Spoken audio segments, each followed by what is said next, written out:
Olá pessoal, vamos iniciar o curso de Lógica de Programação. Então aqui o software é um conjunto dos programas que comandam o funcionamento do hardware, que ele é feito a partir de algoritmos, sequências de instruções ou comandos para se atingir um determinado objetivo. Então todo software nada mais é do que programas, né, que são comandos que indicam aí o funcionamento do nosso hardware, que ele comanda o funcionamento do nosso hardware, né?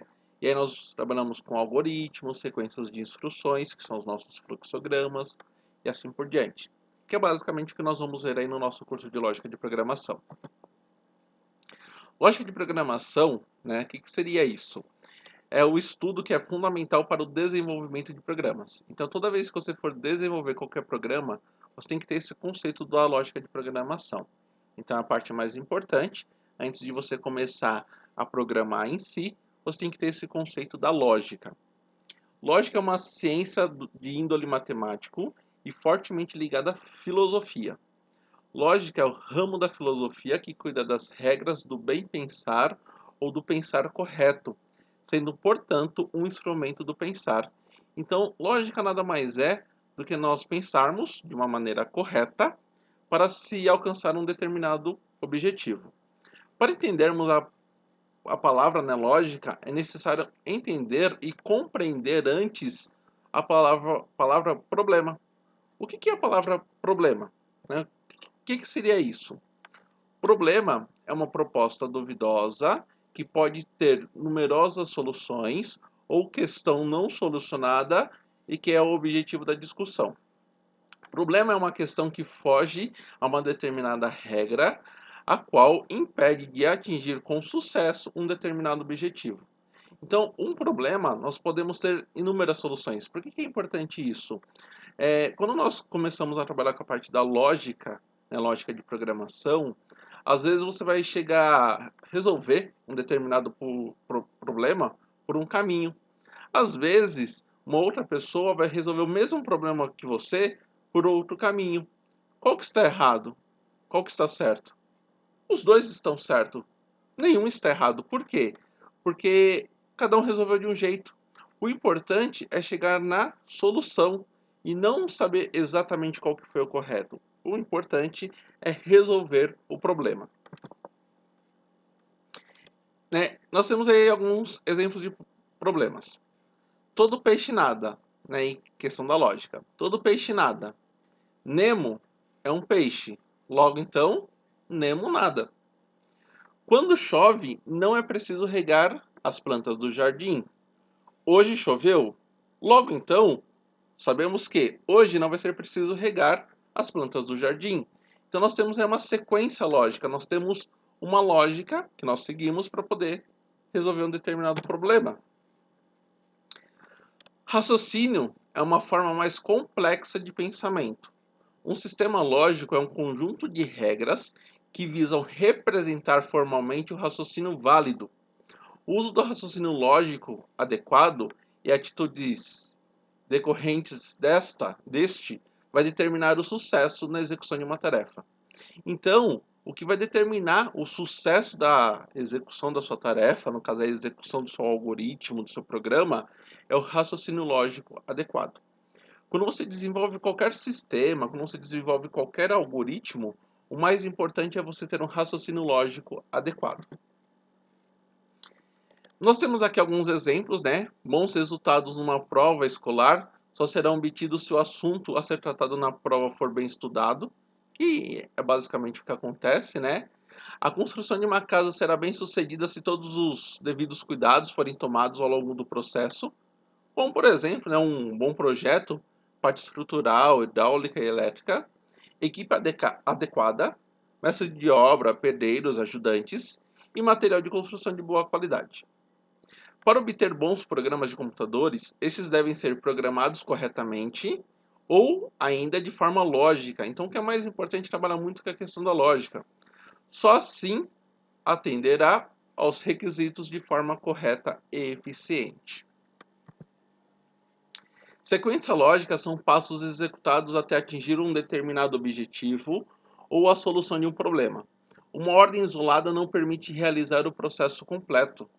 Para isso é necessário um conjunto de instruções colocadas em ordem, em uma sequência lógica correta. Então, o que é importante é nós termos uma sequência de ações, que essa sequência tem que ser colocada de forma correta.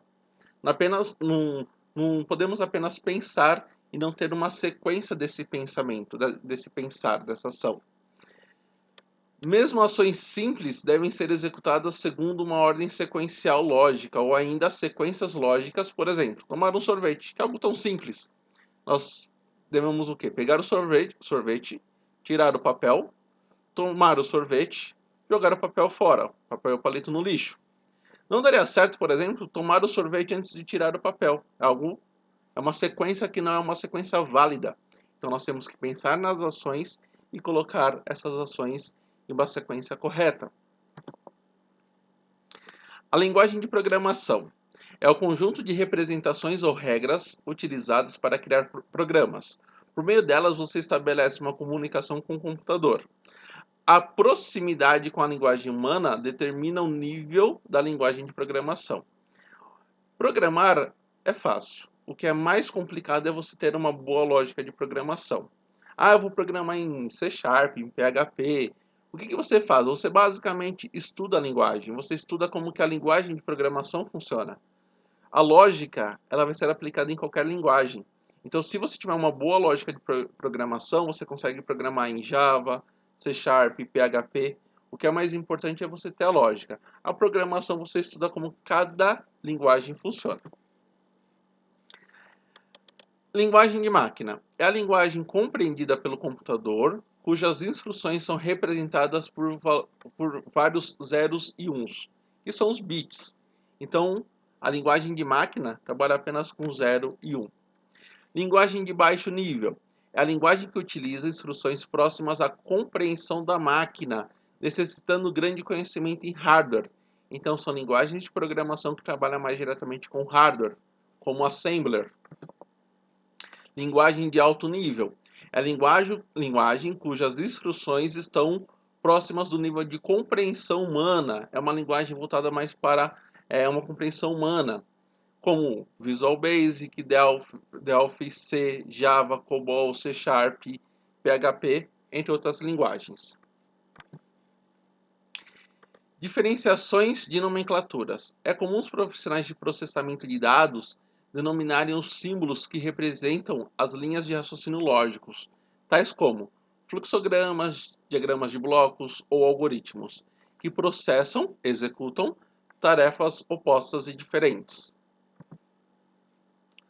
Fluxograma. Fluxograma é uma ferramenta utilizada pelo analista de sistemas. Sua finalidade é descrever o fluxo, qual é a sequência, seja manual ou mecânica, especificando os suportes usados para os dados e as informações. Então, o fluxograma ele é muito visual. Você bate o olho, você consegue ter uma noção por onde está seguindo as informações. Qual que é o caminho que o seu programa está seguindo. Diagrama de Chaplin. Ferramenta utilizada pelo profissional que está desenvolvendo, está envolvido diretamente com a programação. Ele está desenvolvendo a programação. O objetivo é descrever o método e a sequência do processo dos planos no computador. Então nós temos aí uma sequência que ele vai por bloco, indo de linha em linha. Simbologias básicas. Então aqui são as simbologias que nós utilizamos para o nosso fluxograma. Repare que nós temos várias simbologias. De acordo com o que você for desenvolvendo, você vai estar usando algumas simbologias. E nem sempre, particularmente muito difícil, você vai usar todas as simbologias ao mesmo tempo. Então, de acordo com o que você for elaborando, você vai usando as simbologias. Princípio da utilização dos diagramas. Os diagramas devem ser feitos e quebrados em vários níveis. Sempre que possível, deve ser feito o desenvolvimento de cima para baixo e da esquerda para a direita, que é basicamente a mesma sequência que nós escrevemos. É incorreto e proibido ocorrer cruzamento das linhas de fluxo de dados de um diagrama de bloco. Transcrever o diagrama de bloco em pseudolinguagem. Exemplo. Cálculo da média é realizado por 4 notas bimestrais. Então aí nós temos o cálculo da nossa média para saber se o aluno ele foi aprovado ou reprovado. Que determinem a aprovação e reprovação dos seus alunos.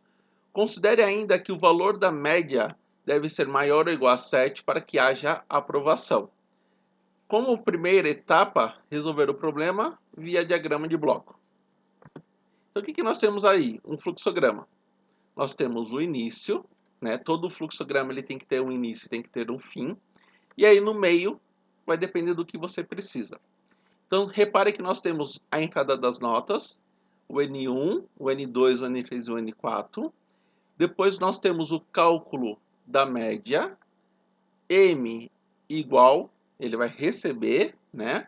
Entre parênteses, a somatória das notas, dividindo por 4. Então ele vai somar as 4 notas, essa somatória vai dividir por 4. Repare que embaixo nós temos um A em um círculo, e do lado direito nós temos um outro A com outro círculo. Né? O que seria isso?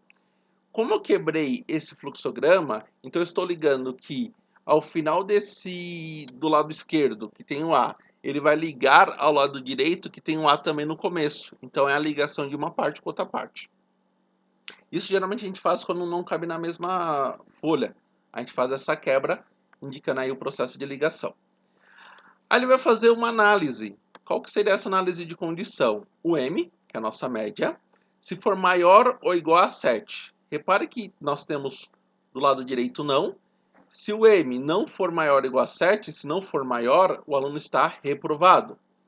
Se o M for maior ou igual a 7, que nós temos embaixo o sim, se sim for isso verdadeiro, ele está aprovado.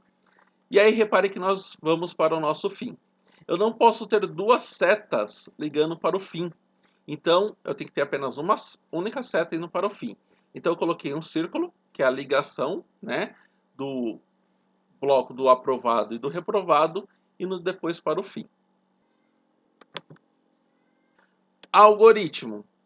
Algoritmo são definições, né, que nós encontramos na literatura, que seria o seguinte.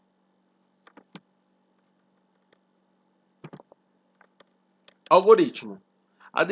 As definições de algoritmo que são encontradas na literatura são as seguintes. Uma receita, uma sequência de instruções que servem para realizar uma meta específica. Uma sequência finita de passos que levam para a execução de uma tarefa. Descrição de um conjunto padronizado de ações primitivas, bem definidas e executáveis, que encadeiam a realização de uma tarefa.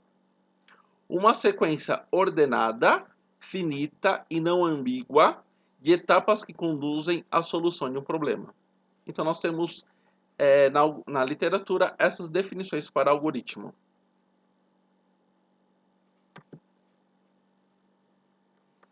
Exemplo. Um contexto do nosso dia a dia, como trocar uma lâmpada. Pegue a escada, coloque a embaixo da lâmpada, busque uma nova lâmpada, suba a escada com a nova lâmpada, retire a lâmpada velha, coloque a lâmpada nova, desça da escada. Então, isso é um algoritmo, quando nós temos uma sequência de passo a passo para a execução de uma determinada tarefa. Bom, então nós temos aí as questões de fluxograma e algoritmo. O fluxograma e o algoritmo são documentações que nós temos para o desenvolvimento da nossa lógica para depois colocarmos a programação em prática. Então, tanto o fluxograma como o algoritmo são documentações da nossa lógica. Colocamos isso num papel ou em algum programa, por exemplo, para depois aplicarmos a programação em si. Até a próxima aula.